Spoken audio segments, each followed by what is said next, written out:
Hello and welcome to A Cup of Tea with Magicowl Me. Today I thought I would chat about my new album, Litha, A Radiant Heart. Now, if you've been following for a long while, you'll know that I'm slowly working my way around the wheel of the year, creating an album for each of the seasonal festivals. Beltane was all about fire, passion, connection and new beginnings. Litha arrives at the opposite end of that journey. It's the longest day. It's the point where the sun reaches its greatest height and the moment where everything is in full bloom. And I wanted this album to feel like standing in the middle of summer and simply soaking it all in.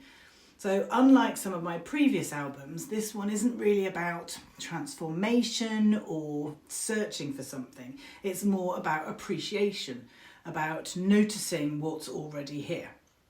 So I thought I would take you through each of the songs and where they came from. So the album opens with the title track, Radiant Heart. When I started making these albums, I decided that I wanted one song on each album to feature an animal, or at least one song. And when I was picturing an animal to represent Litha, I kept imagining a stag standing on a ridge of a hill at dawn, strong and confident and completely at ease in himself. So the stag became my symbol of the season, not aggression or dominance, just like a quiet certainty. And there's a line near the end of the song, no more need to prove or fight. And I think that captures the whole heart of the album in general. Litha is a season of fullness. So the flowers don't need to convince anyone that they're flowers. The oak tree doesn't need permission to be an oak tree. Everything simply becomes what it was always meant to be. From there, we move into Meadow Wings. So this song celebrates all the little creatures that make summer feel alive, like butterflies and dragonflies and bumblebees. And I love walking through a meadow of wildflowers and listening to the gentle hum of the insects busy working their way from flower to flower. I also think a meadow is a beautiful representation of summer, and sadly there aren't as many to be found anymore. So I wanted to write a song to honour the wild meadow and the many winged creatures to be found there. The next track is the Babbling Brook. My favourite places in nature always include trees and water, and one of my favourite types of water is a babbling brook. I can sit by a stream for hours just listening to the rhythm of the water as it tumbles over the stones and the rocks. And I also liked the idea that all water is kind of trying to make its way back home to the sea. So I tried to create the rhythm of the water with the words. And it was a really fun one to write. There was lots of dabbity-doos and dums and things, so I really enjoyed that one. Next comes the floral crown. Now, I don't know whether floral crowns are secretly written into the British countryside constitution, but they do seem to appear at every summer gathering. Festivals, garden parties, village fairs, summer solstice celebrations, even weddings and things. And I am rather partial to a floral crown. There's something very playful and joyful about them. I just love them. So this song is really a celebration of that side of summer, the part that remembers how to play and the part that isn't trying to be productive every second of the day. And it's like the part that says, perhaps making a flower crown is actually a perfectly reasonable use of an afternoon, and that then the dancers will spin round and the sun is shining down, and it's just got a really wonderful feeling of joy and celebration.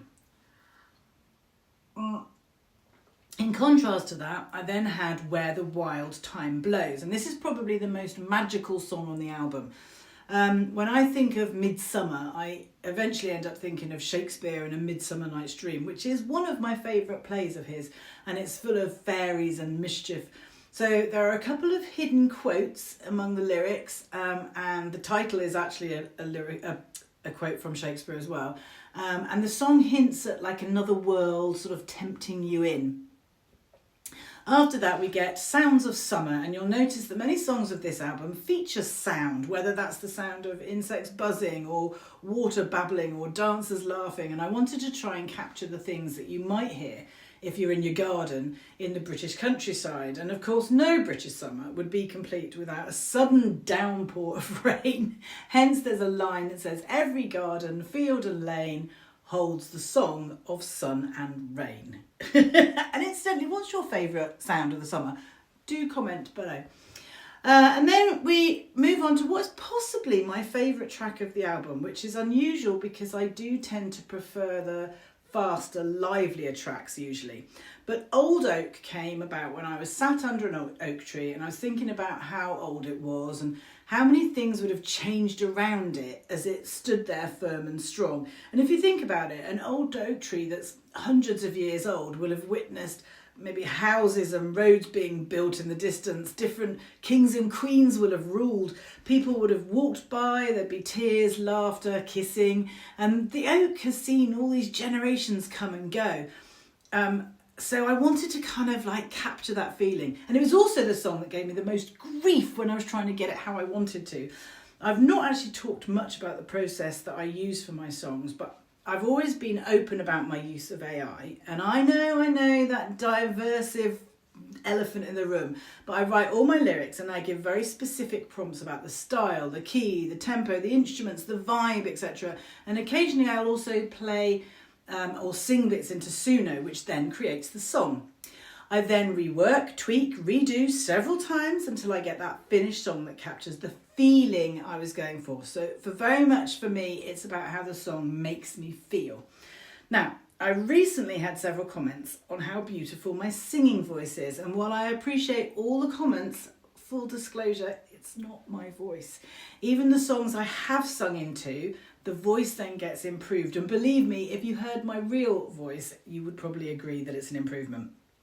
And with Old Oak, I wanted a feeling of awe and wonder, but also peace and reflection. And what I got was a viper's nest, basically. There's recently been an update on Suno, and all of a sudden, any word with an S or a T in it sounds up with this horrible, harsh spitting sound, like a hissing snake. Ugh! And it meant that I had to work out how to prompt it to be able to keep the words that I'd written, but remove all trace of reptiles. And this is where the differences come in from how people use AI with music. So there has unfortunately been a flood of people uploading songs that literally take 2 minutes to make. They put in a prompt like, write a summer song, and Suno writes the whole thing, words and all. And then they go with that first version, upload it onto Spotify, Amazon, iTunes, etc. And they hope to then make money from it.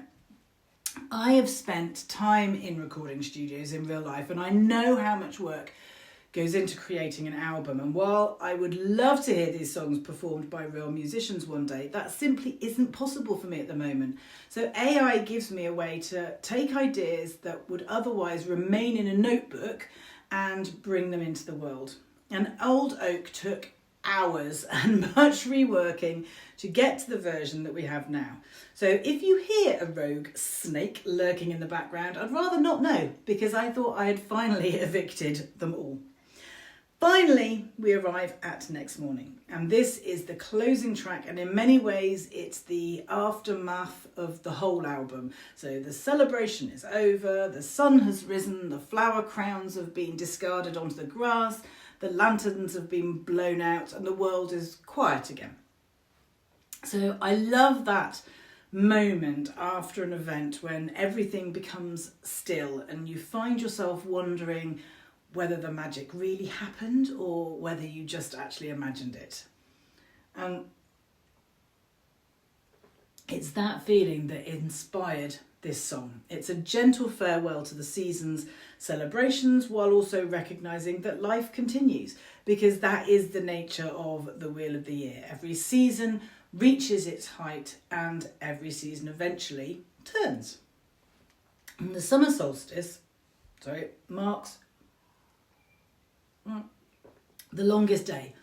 But from that point onwards, the days slowly begin to shorten once again. So the wheel keeps turning, and that is the part of the beauty. So that's a little kind of glimpse behind the album. If you've listened to Litha, A Radiant Heart, I would love to know which song has become your favourite. And if you haven't listened to it, I will add all the links below in the comments. Thank you very much for joining me for a cup of tea. It's been a very quick one because I had lots to say. So I wanted to try and go as quickly as possible. It's also a really hot day. So I am as soon as I finish doing this, I'm going to go back upstairs where I have air conditioning, and I will probably lie on my bed like this. And in fact, my cup of tea is a herbal one. I have a mint tea. Anyway, thank you very much. Bye for now.